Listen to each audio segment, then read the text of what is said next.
You mentioned about distributor and retailers, and Yeah. of course, since they are selling the product to the consumer, end consumer, उनको first hand feedback मिल रहा होगा, Correct. obviously. But you know, I want to talk about कि जब भी एक नया product या नया startup market में आता है, it's very difficult to ask the distributor or retailer कि यार मेरा product low and put it on your shelves, right? Right. So what was that story? How did that happen? Initial days में जब आपने distributor को जाके बोला कि यार ये मैंने लाहौरी जीरा बनाया है, इसको अपने शेल्फ पे रखो, what was the reaction of the distributors and So I've retailers? talked about it multiple places and it happened to us. हमने ये शुरू करने से भी पहले we had manufacturing in house from day one. So before investing into any kind of machinery, even before thinking इसको business की तरह करना है कि नहीं करना, we did small experiment घर के अंदर. We requested our father, उनको हमने brief दिया कि we want to have a fizzy drink that has lots of natural ingredients and we want to keep it relatable, जो लोग already पीते हैं, common taste.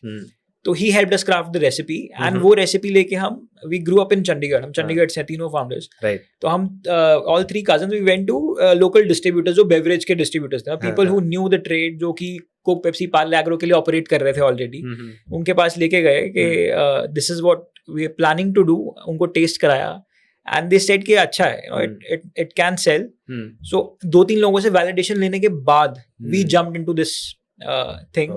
फिर हमने प्लांट लगाया and the whole journey of putting things together, name, label, packaging, product. जब sellable product ready हो गया, about 6-7 months down the line, we again went back to those distributors saying कि यार now this is the product. अब check लिखो कि factory लग गई है, plant लग गया है, and that time they said कि अब रख जाओ, अगर बिक जाएगा तो we'll pay you. ये feedback मिला था हमें कि मना कर नहीं सकते थे because उन्होंने ही validate किया था, but they were not paying up. And मतलब किसी की pocket से एक नई चीज के लिए 2-3 लाख का चेक लिखवाना बड़ी बात, big thing, right? Big deal, yeah. And we were very so starting से हमारी कुछ चीजें ना we've stick by our principles, discipline. We believed कि यार अगर किसी को free of cost आप inventories दो, they don't have any skin in the game, तो वो product की मतलब exact true potential पता ही नहीं चलेगी आपको. Distributor won't take a pain to sell that product because उसके पैसे नहीं लगे हुए. तो हमने डिसाइड किया कि कोई डिस्ट्रीब्यूटर नहीं बन रहा था, रेलेवेंट पीपल नहीं बन रहे थे distributor. There were lot of people जो चेक लिखने के लिए रेडी थे, बट वो भी फ्रेशर थे हमारे जैसे. उनको भी कोई एक्सपीरियंस नहीं था एफएमसीजी इंडस्ट्री का, डिस्ट्रीब्यूशन का. तो हमें था कि काम करना है तो अच्छे स्टेक होल्डर्स के साथ करना है जिनसे हमें सीखने को. हम खुद नए हैं तो अगर डिस्ट्रीब्यूटर भी ऐसा मिल गया है तो it won't even kick off. Right. तो वी डिसाइडेड कि हम डायरेक्ट रिटेलर्स के पास जाएंगे. हमने डिस्ट्रीब्यूटर छोड़ दिया, हमने रिटेलर्स को टेस्ट कराया, उनको टेस्ट पसंद आया, उन्होंने एक 2 case. We started getting 200-400 rupees from them. एक केस प्लेस हुआ, 2 केस प्लेस हुए. सो इनिशियली 400-500 रिटेलर्स हमने खुद चंडीगढ़ में प्लेस किया. जब वो प्लेसमेंट हो गई, the product started getting visible और वहां पे लोगों ने कंज्यूम का रोटेट होना शुरू हो गया. फिर हमें उन्हीं डिस्ट्रीब्यूटर्स के कॉल आ गए जिनके साथ हम जुड़ना चाहते थे कि अब आपका प्रोडक्ट विजिबल है, अब मूव हो रहा है, do you still want to have a distributor. That's how we got the first distributor. And जब वो पहला डिस्ट्रीब्यूटर मिला, वी मेड श्योर कि they made money, right? Because ये distributors is a close net community. ये लोग आपस में मिलते हैं, सब एक दूसरे को जानते होते हैं.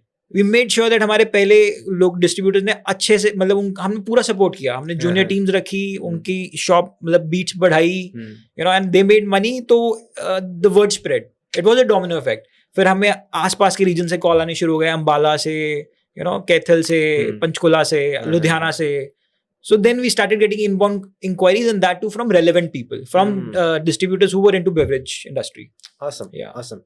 Before setting up the plant, putting money in there, you already figured out your product market fit. आपने पहले product बना लिया, took it to the distributor, उनको टेस्ट कराया, वैलिडेशन उनसे ली, उसके बाद so प्रोडक्ट बना लिया. बट प्रोडक्ट मार्केट फिट तो बाद में, when it sells at scale, जब आपको ट्रू कंज्यूमर फीडबैक, जब सच्ची में लोग आपको पैसे देने शुरू करते हैं, जब सच्ची में बिकना शुरू होता है, सेल्स बुक होनी शुरू होती है, तब प्रोडक्ट मार्केट फिट वैलिडेट हो. बट ऑब्वियसली आप कोई भी एक चीज कर रहे हो तो आप एक अपना रिसर्च वर्क करते हो, initial validation from industry people, from your friends and family, अपने घरों में टेस्ट कराया, that kind of thing that we did. Awesome. Nikhil, I mean, I was watching this video where you mentioned that you do not like carbonated drinks. Right. Ah, तो जब आप let's say just my curiosity कि अगर let's say if I'm building something in beverage industry and I do not myself like the product, and let's say if you do not taste the product of the competitors, you don't know कि यार उनके product में ऐसा क्या है जो Right. हम नया लेके आएंगे. Like how did it work for you? Was it like an advantage for you कि यार मेरे को पता ही नहीं है मार्केट में क्या है, मैं एक बेस्ट प्रोडक्ट बना देता हूँ, या फिर you knew कि यार मार्केट में ये चीज़ है, मैं ये अच्छा बना देता हूँ. so ऐसा नहीं है, I don't like fizzy drinks, but I'm not a fizzy drink person. I'm not. It's not my go-to drink. And from my childhood, way back thing, मुझे fizzy drink, I feel bloated when I drink fizzy drinks. So, but my kids have it, and obviously for trials and for मैं routine में नहीं पीता, but obviously I've had all the colas available that are available in the market, and also I think कि एक business को business की तरह देखना चाहिए. The opportunity जरूरी नहीं है जो आप चीज कंज्यूम करते हो बिजनेस उसी में बनाना मतलब जरूरी है. Fair. आप I think business and your liking should be seen very separately. These are two separate things. A person would have a different hobby, but वो इंडिया में scalable business नहीं होगा, हो सकता है. बिल्कुल. Correct. बिल्कुल. When you think about business, आपको viability और relatability, especially in country like India जहाँ पे masses का market है, right? And bigger opportunities are there. Opportunities are there. So मतलब basic example, I might use shower gel, but मैं अगर business करना soap का business करूँगा, है ना? तो because उसका बड़ा TAM है. Right. Market बड़ा है. Market बड़ा है. So that's the kind of बिल्कुल. Awesome. I mean that sounds completely fair. Yeah. Nikhil, when you started your company back in 2017, you bootstrapped it. Family supported you with the 18-19 crore that you mentioned there. I want to understand जब भी एक तो मेरी observation personal observation ये रही है कि जब भी मैंने ऐसे फैमिली बिजनेसेस को ऑब्जर्व किया है कि फर्स्ट जनरेशन से जब सेकंड जनरेशन पे बिजनेस आती है and they have money to put in the new business, most of the time, not all of the time, not always, but most of the time what I have observed is कि they take reckless bet on something that they know that this might not work, but still they put their money there. Second, they do a lot of failed experiments and keep on doing and burn the money. But in your case, I observed like you did not do any of these two things, right? In fact, for the first 5 years, you did not even spend money on marketing. Right. When you see the entire picture, how do you see it? Do you feel ki operating efficiently bootstrap was a advantage for you, or is there any other angle? So I'd like to clarify 18-19 crores that happened in 2.5 years. जब हमने शुरू किया था on day zero, that the money which was at risk, जहाँ पे question mark था कि ये concept है, चलेगा कि नहीं चलेगा, we started with about 3-4 crore rupees. And then एक बार validation आ गया, demand आ गई, then हमें as I mentioned कि लोग बोलते थे कि यार और बनाओ, फिर हम we kept adding, but उस time पे again back in the day ये स्टार्टअप इकोसिस्टम, एंजल प्लेटफॉर्म्स, ये सब एग्जिस्ट नहीं करता था इंडिया में, राइट?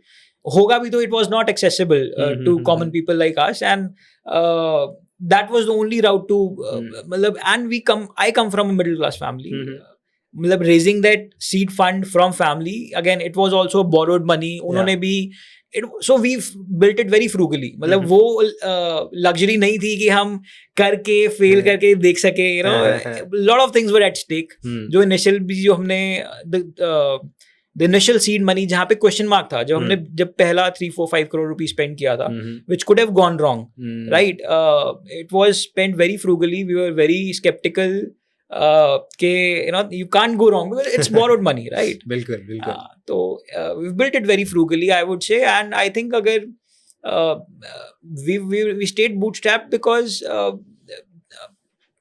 I think एक point के बाद ही आके आप leverage करते हो, when you multiply only after your basics are in place, when you see कि हाँ सच्ची में validation आ गई है. So when we touched 100 crores, we knew कि अब the onus is on us कि हम इसको जितना मर्जी बड़ा बना सकते हैं, कि product has connected well with the consumers. Because it is capital intensive industry, एक high speed line लगाने जाओ तो it costs you about 25-30 crore rupees, that kind of money. So option wasn't there. So initial 4-5 years, मतलब we kept our speed slow. We just kept growing, थोड़ा घर वालों से borrow करके, थोड़ा profits वापस reap in करके.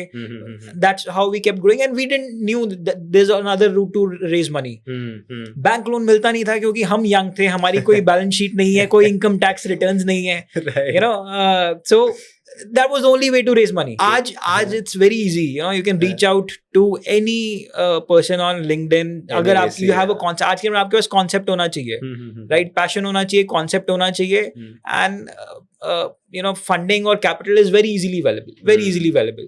There are a lot of angel platform operating जो पहले नहीं exist करता था, ये ecosystem पहले नहीं था. So do you feel like raising funds nowadays is much easier than before? 100%, 100%.